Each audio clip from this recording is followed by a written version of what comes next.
1971 সালে তিনি ছিলেন এসএসসি পরীক্ষার্থী। মুক্তিযুদ্ধ শুরু হলে একদিন রাজাকারেরা তাদের বাড়িতে এসে বাবা হরিপদ বৈদ্যর কাছে একটা চিঠি দেন। চিঠিতে লেখা ছিল 6 লক্ষ টাকা দিতে হবে, অন্যথায় আপনার দুটো মেয়ে আছে, ওদেরকে তুলে নিয়ে যাওয়া হবে। এই হুমকি পেয়ে হরিপদ বাবু এবং তার স্ত্রী সরলাবই ভারতে চলে যাওয়ার কথা ভাবতে শুরু করলেন।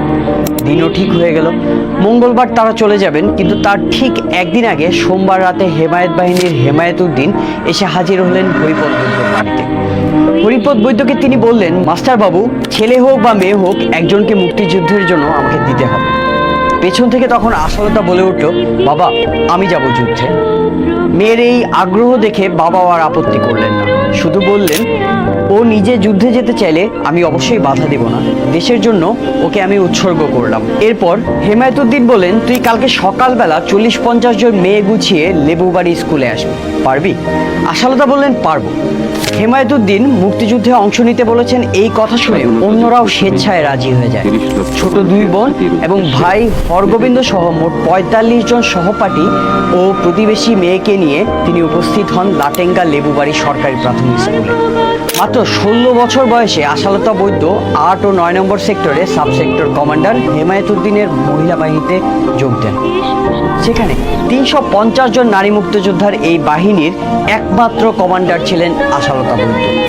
স্বল্প সময়ের প্রশিক্ষণে তিনি অস্ত্র পরিচালনা এবং যুদ্ধ কৌশলের অসাধারণ দক্ষতা অর্জন করেন। অস্ত্র প্রশিক্ষণে তিনি প্রথম হন। আশালতার সাহসিকতায় ক্যাম্পের 24 জন নারীকে নিয়ে হেমায়েতুদ্দিনের নির্দেশে একটি আলাদা নারী কমান্ডো দল গঠন করা হয়। এর নেতৃত্ব দেওয়া হয় আশালতা বৈদ্যকে।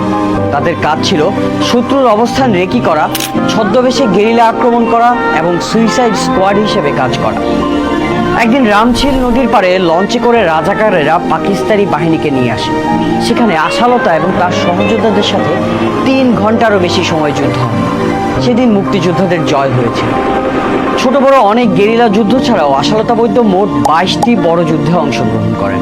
এর মধ্যে কলাবাড়ি যুদ্ধ, হরিণাহাটি যুদ্ধ এবং রামশিল পয়সারহাট যুদ্ধ অন্যতম। তিনি শুধু প্রত্যক্ষ যুদ্ধেই অংশ নেননি, নিজ হাতে আহত মুক্তিযোদ্ধাদের সেবা করেছেন। স্বাধীনতার পর তাদের দল শরণার্থীদের নিজ নিজ বাড়িতে পৌঁছে দেওয়ার কাজও করে। গোপালগঞ্জের এই অপ্রতিরোধ্য নারী যোদ্ধা সেদিন যুদ্ধকে নিজের ধ্যান জ্ঞান করে নিয়েছিলেন।